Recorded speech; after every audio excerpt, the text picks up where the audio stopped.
Hello friends, पिछले video में हमने निफ्टी के 5 मिनट चार्ट में समझा था यहाँ से जो डिक्लाइन है वहाँ पे ये ए और 1 बी और 2 कंप्लीट हो चुका था।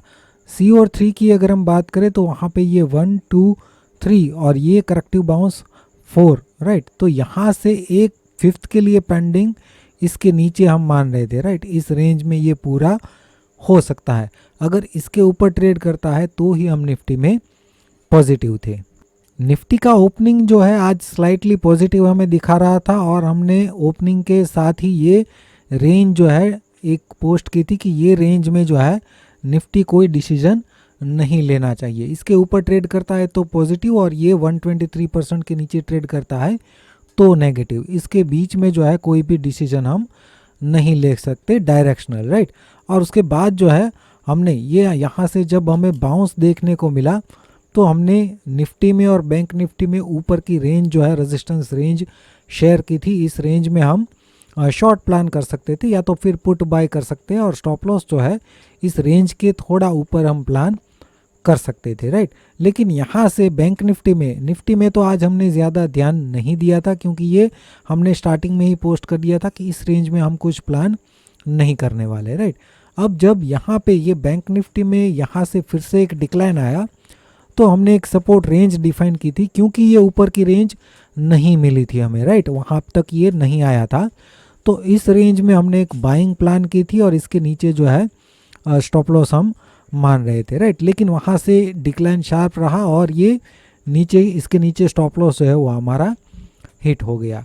लेकिन उसके बाद फिर भी ये रेंज हमें जो डिक्लाइन हमें ये लग रहा था वो करेक्टिव टाइप का ही लग रहा था।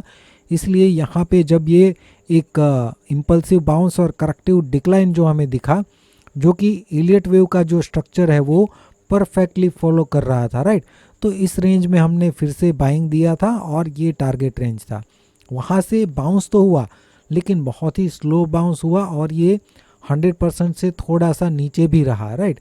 तो यहाँ पे ये बाउंस के बाद हमें ये 30 पॉइंट के अराउंड का हमें कॉल साइड में मिल रहा था लेकिन वो पूरा भी हम बुक नहीं कर पाए क्योंकि ये रेंज अचीव नहीं हुई थी और जो ट्रेल स्टॉप लॉस हमने रखा था वो वहाँ पे हिट हो गया। उसके बाद जो है ये डिक्लाइन जो है अभी भी हमें करेक्टिव लग रहा था तो लास्ट में हमने एक और यहाँ पे कॉल दिया था कि यहाँ से फिर से इस रेंज में जा सकता है। हमने कॉल भी बाय किया था। उस ट्रेड में 40-50 पॉइंट्स का हमें प्रॉफिट मिला होगा।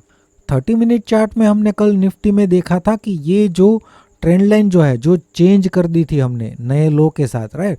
हमने डिस्कस किया था कि अगर ये पूरा वेव 4 है, यहाँ पे नहीं है वेव 4, तो ये वेव 4 वाली ट्रेंड लाइन जो है इसको ब्रेक कर दी थी, राइट। तो हमने डिस्कस किया था कि इस रेंज में एक और डिक्लाइन करता है तो ये ट्रेंड लाइन वहाँ पे शिफ्ट हो जाएगी, राइट, क्योंकि इसको ये ऑलरेडी ब्रेक कर चुका था। तो आज निफ्टी ने इसके नीचे एक स्लाइटली नया लो बना लिया है तो अब हम यहाँ पे एक नई ट्रेंड लाइन ड्रॉ कर सकते हैं। तो आज के चार्ट में हमने वो ट्रेंड लाइन ऑलरेडी ड्रॉ कर दी है। अगर यहाँ से बाउंस होता है तो फिर इसके ऊपर एक बार फिर से ये जा सकता है लेकिन वो अपसाइड ब्रेक इवन पॉइंट कौन सा होगा वो देखने के लिए हमें ये डिक्लाइन को फिर से देखना होगा स्मॉलर टाइम फ्रेम में। इसके नीचे ट्रेड करता है तो ओवरऑल नेगेटिव बन सकता है। अभी के लिए तो ये डिक्लाइन देखेंगे ताकि हमें अपसाइड ब्रेक इवन पॉइंट कौन सा हो सकता है वो समझ में आ सके।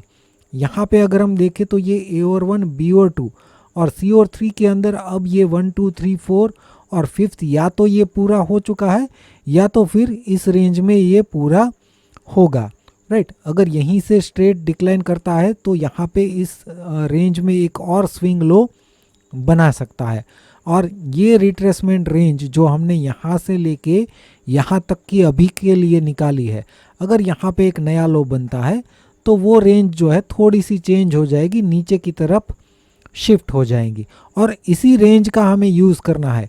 ये 38% जो है हमारा अपसाइड ब्रेक इवन पॉइंट है। अगर यहीं से ये इसके ऊपर चला जाता है तो पॉजिटिव हो जाएगा, इसके ऊपर जा सकता है।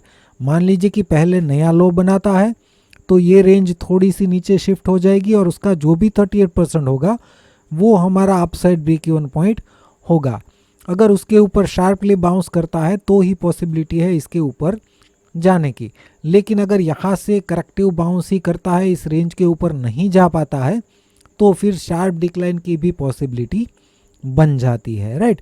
तो इस रेंज में ये लो बनाने के बाद किस तरीके का बाउंस करता है उस पर डिपेंड करेगा कि ये इसके ऊपर जाने वाला है या फिर डिक्लाइन जो है वो कंटिन्यू रहेगा। ओवरऑल 1 आवर चार्ट में हमने देखा हुआ है कि ऑलरेडी ये वेव 5 जो है, जो एंडिंग डायगोनल वाला चल रहा है, वो और उसके पहले का भी अपनी नॉर्मल प्रोजेक्शन रेंज जो है वो अचीव कर चुका है, राइट। तो इसीलिए बाइंग में थोड़ा सा कॉशियस रहना होगा। लेकिन ये 38% के ऊपर शार्पली निकलता है इसके ऊपर, या तो फिर यहाँ पे आने के बाद जो शिफ्टेड रिट्रेसमेंट रेंज होगी उसके ऊपर भी अगर शार्पली निकलता है तो ही पॉसिबिलिटी है इसके ऊपर जाने की। अदरवाइज बाइंग में थोड़ा सा कॉशियस रहना है और शार्प डिक्लाइन की भी पॉसिबिलिटी बन सकती है। अपसाइड ब्रेक इवन पॉइंट को ध्यान में रख के ट्रेड प्लान करना है। निफ्टी में फ्रेंड्स आज के वीडियो में बस इतना ही। वीडियो को लाइक कर दीजिए और नए हैं चैनल पर तो सब्सक्राइब भी कर लीजिए। डेली बेसिस पर आपको इस तरीके का एनालिसिस मिलता रहेगा। वीडियो देखने के लिए आपका बहुत बहुत शुक्रिया, धन्यवाद।